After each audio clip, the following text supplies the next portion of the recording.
Absolute carnage in Hyderabad. Here we are on MPL Presents Crick Buzz Live to try and make some sense of what happened there. But first, to try and make some sense of our predictions, let me just put quickly into context. We have a 40-run window in which to possibly get it right and have one of us sitting on that MPL super couch. But not only did we get outside that 40-run window, we got outside it by 41 runs. That's how far away we were, and that's how far away it really was from the RCB bowlers, because it was absolutely magnificent from the two of them. First, let me come to the scorecard. 231 for 2, as I said. 190 was the outside of what we were thinking, and the bowlers wouldn't have expected it. The crowd, even the most partisan in the crowd, wouldn't have expected to see only the second instance in IPL history that two men have been on the other side of scoring 100. And guess what? AB de Villiers and Virat Kohli did it the first time with bat in hand. This time they were there to watch Johnny Bairstow and David Warner do it for the Sunrisers Hyderabad. Let me come to JB first,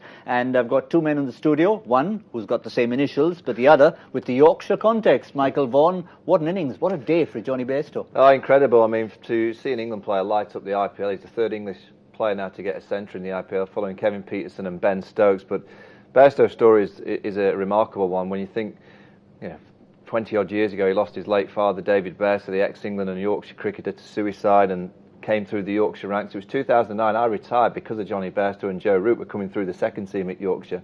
Heard these names mentioned a lot. I'd seen them around the team a few times, and I remember having a difficult day at Worcester, and I just thought these lads should be in the side. I'm not really doing the game service at that time. He came to the side, struggled for a while, then he started to hit the ball as he's done today, just in a consistent fashion, got his England place, struggled in Test match cricket, lost his place in the Test team, then came back and was a real high class, and is a high class Test match cricket, but certainly 2 years ago he was so consistent in Test match cricket.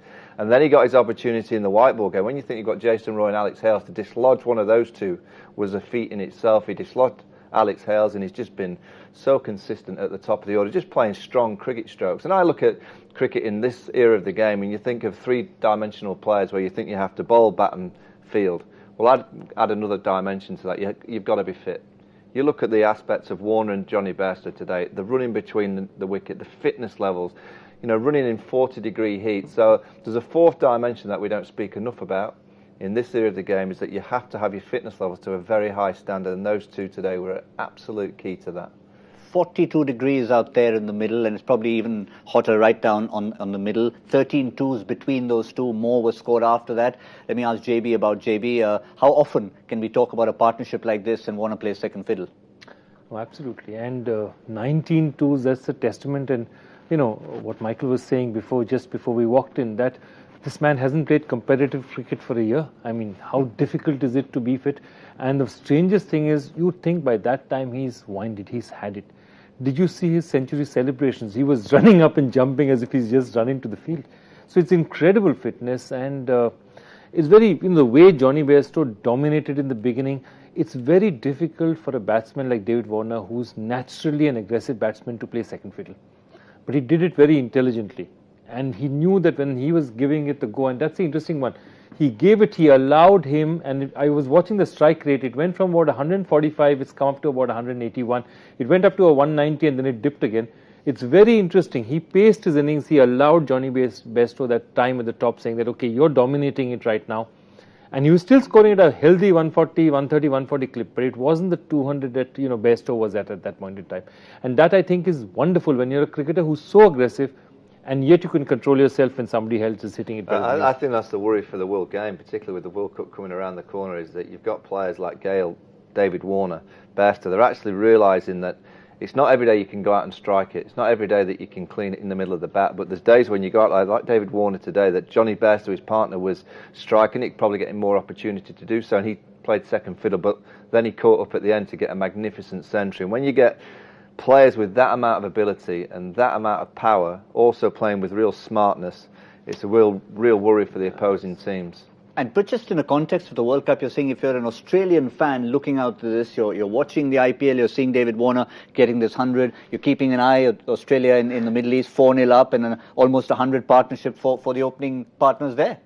Yeah, I mean, it's a good kind of situation that Australia are finding themselves in, but Warner is a certainty. He's just, you can see that whatever he's done in that year, he's come back and he got a point to prove. You know, he's got plenty of points to prove. He's fit. You know, his game is tremendous. You know, I wouldn't back him being the most back against him, should I say, being the most valuable player in the IPL, and I certainly wouldn't back against him being the player of the tournament in the World Cup as well. And Joy mentioned that celebration. Yes, it was the energy that he kept for that, but I think it meant a lot to him. That was what part of the celebration was about. Well, you know, when you've had time out of the game, whether it's through injury, whether it's through suspension, you know, that first century back, you know, it means so much because you've had 12 months to dream and think about potentially getting back out on their field. There's always a question mark in anyone's mind. Probably not so much in David Warner's because he is confident, but he'd have had doubts over the last year whether he'd be able to hit the ball like he's done so quickly back in the IPL. He had a little bit of a time in Canada. He's played a little bit elsewhere. I think he played a bit in Bangladesh but got injured there. Played some nice innings, but doing it on this stage under the huge spectacle eye of the IPL with billions watching around the world, I think that today was the message. As much as they did it in the first two games, to get the 3 figures, it's the message to the rest of the world that Warner's right back. Is there a danger for him being banned by the Bowlers Association now? Is there such a thing? They'll be looking at the rule book. Come on, there must be something in there. I'll tell you what, there'll be many bowlers around the world hoping he picks that sandpaper out of his pocket again because they'll want him banned again. He's playing too well. Certainly is. And just let's remind you of that record between the two of them. Of course, it was Warner who loves playing against this particular opposition, but this is that new record. 3 consecutive 100 partnerships, and it's never happened before in T20 cricket. Of course, it all started with that partnership against the Knight Riders on the 24th and followed it up against the Royals, and then here at home again against the Royal Challengers Bangalore. But 3 magnificent partnerships, 185 of just 98 balls. But let's remind you again, we talked at the start of the show, 7 out of 8 innings against the Royal Challengers Bangalore. David Warner has got a 50. Now make it 8 out of 9, even though he's converted this one into 100. Absolutely. It's just an amazing consistency.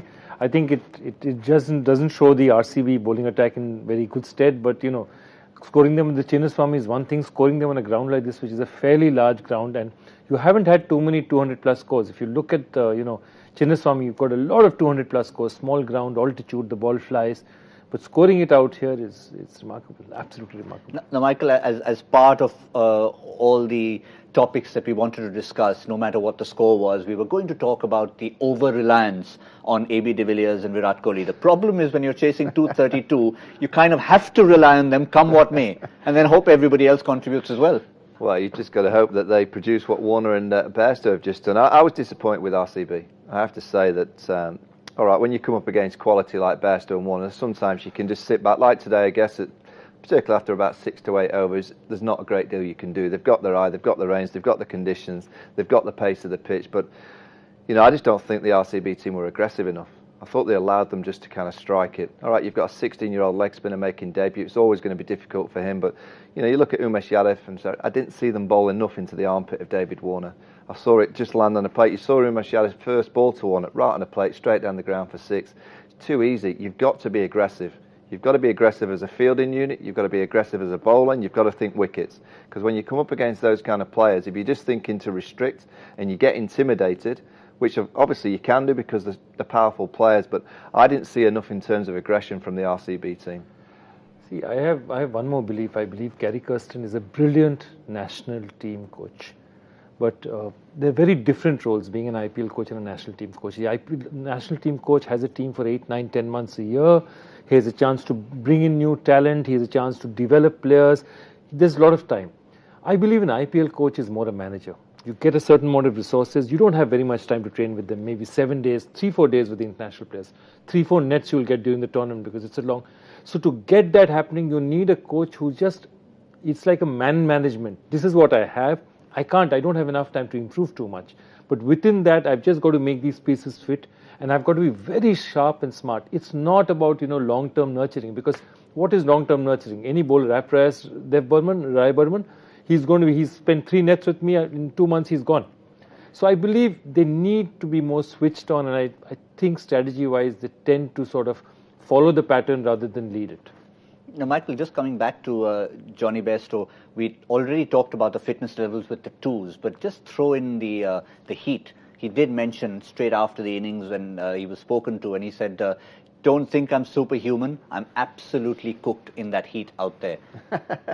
Little warmer than down in Yorkshire. Well, a little bit of it warmer than Leeds, yeah, where he's brought up. He is a fit lad. You know, when he was a youngster at Yorkshire, even when he was around 30, he was at Leeds United, so he was a very, very good footballer. He was also involved in the Leeds rugby team, so he could have been a rugby player, possibly could have been a footballer, and he chose cricket because of his love of it. You know, so he's always had a very, very strong base of fitness, but he works so hard on it. When you think about it, he's a keeper.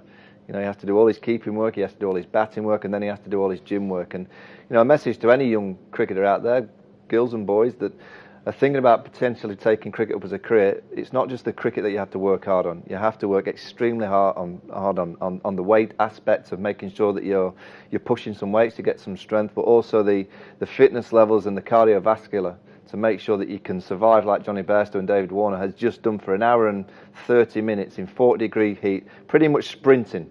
That's what they've done for an hour and 30 minutes. They've hit the ball into the stands, which takes a little bit of effort, and then the next ball they're running quick twos. It takes a huge amount of fitness, so it's a lesson to everyone that if you think you're going to be a cricketer by just having ability to play the game, throw the ball and hit the ball, you'll only get to some level. If you want to get to the top level and be the best in the world, you've got to be fit. By the way, since you mentioned Leeds United, just a reminder, your boys are playing against them very shortly. Yes, they are, Sheffield Wednesday, and let's hope they do some damage on them. 3 points away from getting into the top 6. Yeah, we're a bit light. We've played a couple more games than the other teams, but it's Sheffield United that are third in the league, which worries me. I don't want them to go up, I have to say. Yeah. I get too much stick in the Sheffield kind of area. Blue versus red. Well, I mean, I wonder what's going to be easier for Sheffield Wednesday to qualify for the Premiership next year, or for RCB to get over the line here. RCB getting over the line, this is always tough. Thing I want to say is, again, today I'd be devastated if Parthiv Patel walked out to bat. Today is the day. Now they have to. With what's happened now with 230 on the board, you cannot allow a makeshift opener to go in the first 6. It has to be your best batsman. Virat has to open. Virat and AB would be ideal because you've got to give them the best possible chance of making it. Okay, if you can't do that, at least Virat and Moin, I'd be really surprised to see Parthiv walk out. Let me check CricBuzz Live. It says Parthiv Patel has walked out there. I don't think that's a good sign for them. Yeah. They're only reporting. Don't shoot the messenger. That's the decision from Gary Kirsten and Kohli. Yeah, it's not a big decision. But yeah, I mean, no matter what, whether it's Parthiv or not, I mean, they really are up against it. Add to the fact that they've lost 2 on the bounce, and you were saying this is the game they had to come back. You know, it's mentally amounted to climb. Well, it's a nightmare when you're chasing this kind of total because you feel that you have to try and hit every single ball for 4 or 6, and I guess down the back end you'll have to, but. You know, if you look at the Sunrisers, well, 59 after 6 overs, 60. So you've just got to look to get to that kind of figure, and then you've got to get a couple of players that are in. Clearly, you've got to run between the wickets, smack the ball as hard as you can, and you'll have to have that element of luck. Warner had that element of luck early when he tried to work one on the onside. It just looped to just past cover point.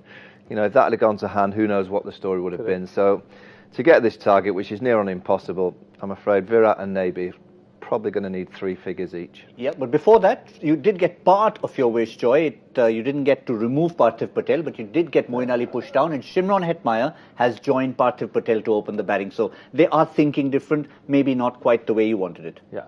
Look, I have good for them. I hope they do something to change up and this thing. My only problem is why are your 2 best batsmen not opening when you have a target like 230 and you have no time to waste? I'll say this. They're into the 3rd game of the IPL. And they've had 3 different opening partnerships. Surely this gets sorted before the tournament. You don't go into the 3rd game and have 3 different openings. It's like your base level of who's going to be your opening pair. You look at the Sunrise, all right, they're an experienced team, but you know exactly who's going to open the batting for them.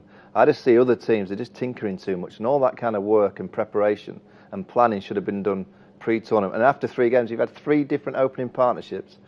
I think there's an issue there. Yeah, listen to the man who knows a thing or two about captaincy. Well, I'm not sure if we're going to really talk predictions here because I somehow suspect that we'll all be on the same page in terms of the Orange Army getting up there. If they don't, it's going to be an absolute cracker and we will have a few records to talk about at the end. Could it be another Caribbean connection getting them off? Shimron Hetmeyer following in the footsteps of the likes of Chris Gayle and Andre Russell from the Kolkata Knight Riders. We'll see you for CricBuzz Combox in the 10th over, and then MPL presents CricBuzz Live to try and wrap everything up after that, halfway through this double Sunday header.